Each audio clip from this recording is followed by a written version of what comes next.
What up, YouTube fam? We in here, Anthony Toglife, back with another video. It is a hot one out here. It is midday in Vegas, and even though it is overcast, it is so hot out here.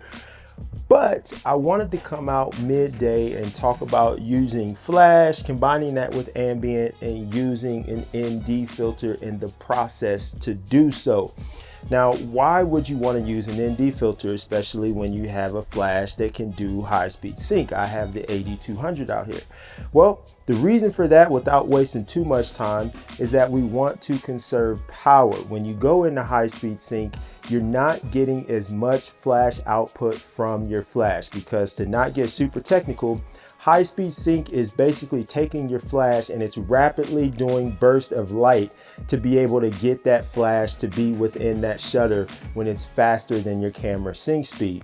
So you are losing some power. So even though your flash might be at full power, you're not really getting full power worth of output. So that's why we use ND filters, so that way we can keep our shutter speed under our flash sync speed and we can get the full amount of power from the flash. Now I have a video explaining this, which I will link in this video, so that way you can go watch that if that doesn't make sense to you. So in this video today, our subject is just going to be this hat, because I already had enough stuff to hike down here and I certainly wasn't going to bring the mannequin, so we're going to have to make do with this. So the process is really simple. You essentially want to get your ambient exposure first. What do you want your ambient to look like? Get that first, and then once you know your ambient, then you can determine how many stops of the ND you need, and then you can bring your flash into it. Now, in saying that, it's a lot better when you either have a variable ND or you have a large range in terms of stops of your ND. I only have a 3-stop ND filter, so I do have some limitations when I'm out in a situation like this, because I only have 3 stops that I can cut that light. So let's say, for example, if I meter for my ambient, and to be able to get the ambient where I want it to be, I'm at 1/4000th of a second, and I want to shoot at f2. I'm shooting with the 135 f2. So if I'm at 1/4000th of a second at f2 for that ambient, well, my max sync speed on my camera is 1/200th of a second, right? So how many stops would it take to get me to 1/200th of a second? So if we start at 4,000, we have 2,000, we have 1,000, we have 500, we have 250-ish. So let's call it 5 stops. So I would need a 5-stop ND filter to be able to shoot at f2, get my shutter speed under flash sync speed. So in me only having a 3-stop ND filter, that limits me because I don't have those 5 stops. So what that's ultimately going to force me to do is to bring my shutter speed down to 200, but then I'm going to have to raise my aperture to f4. So then that way I can account for those 5 stops total. So you are limited when you only have, a single density filter versus the variable, or not having a wider range. I need to get more ND filters, but I just haven't done that. Okay, so first thing we want to do is figure out our ambient. And when it comes to figuring out your ambient, you basically need to determine the number of stops that you need to be able to get the ambient exposure where you want it to be. Now, utilizing shutter speed is easier, but the reason why I'm going to use aperture is because my light meter, my specific light meter, the L-478D, it only lets me go up to 1/1000th of a second on the shutter for the input to determine the output that I need for the flash. So because I don't have the flexibility to get it all the way up to 4,000th or even 8,000th of a second, I'm going to utilize the aperture to do so. So right now the camera is set at 200th of a second, which is the flash sync speed for this particular camera. We're at aperture f2 and we're at ISO 100. So again, utilizing the f-stop, let's see how many stops we need to go up to be able to get the ambient where we want it to be. So we're at f2. We're going to come to 2.8, that's 1 stop. 4, that's 2 stop. 5, 6, 3 stop. F8 is 4 stop, and 4 stop looks pretty good. Okay, so 4 stops looks good. So we know that to get the ambient exposure that we want, if we need to be at shutter speed of 200th of a second, which is our flash sync speed, and we're at ISO 100, we need to meter our light for f8. So I'm going to put those settings into the light meter here. Okay, so we're at f8 now. So my flash power is at 1/32 plus 1/3.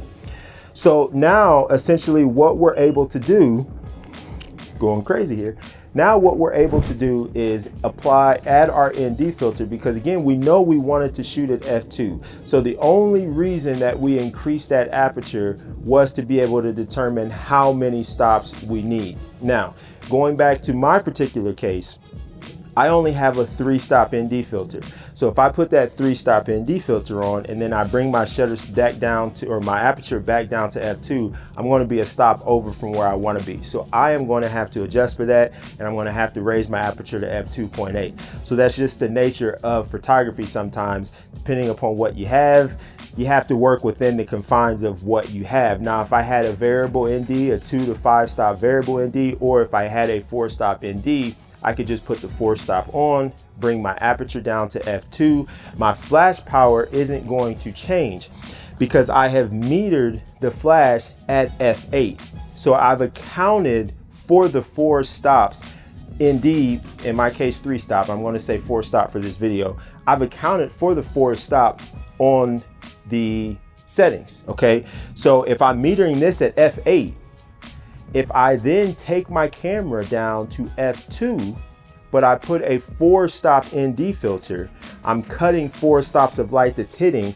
I've accounted for this for those 4 stops that I'm going to put on the lens with the ND filter. So once I get my meter reading at that aperture to get my ambient where I want it to be, when I add my ND filter, all I need to do is bring my aperture back down to where I want it to be.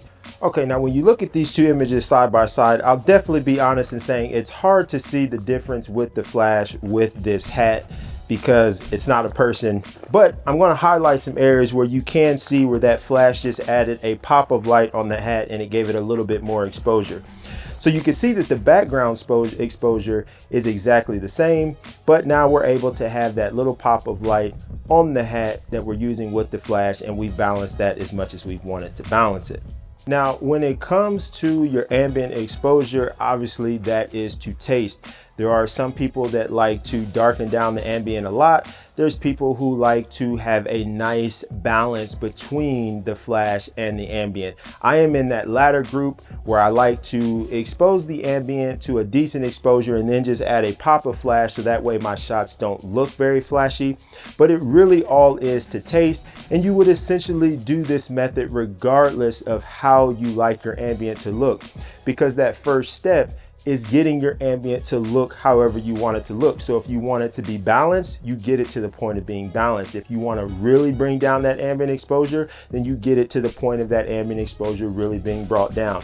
Where you want your exposure is irrelevant in terms of the process, because you're using your eye, you're figuring out what you want your ambient to look like. Then once you figured out where you want your ambient to look, then you bring your flash in and you can meter for that, and you can, kind of mix that however you want it to be. If you have a variable ND, or if you have a wide range of ND filters, you're going to have more flexibility than how it is for me, where I only have a 3-stop, so I'm limited there in that regard. So hopefully this was helpful. If you have any questions on this, you can definitely put those down in the comments and I will be sure to answer those. It is a beautiful day. It is hot, but I'm glad this video is over. If you like this video, give me a thumbs up. The thumbs up really does help a video. I just want to stress that, because I was just talking to my boy about this the other day, about how much likes help, but videos don't get likes. They will have a lot of views, but people won't hit that thumbs up button, and that thumbs up definitely helps a lot. So if you're watching a video and you like the content, please thumbs up those videos. The creator of that video will thank you tremendously for that. So if you like this video, thumbs up.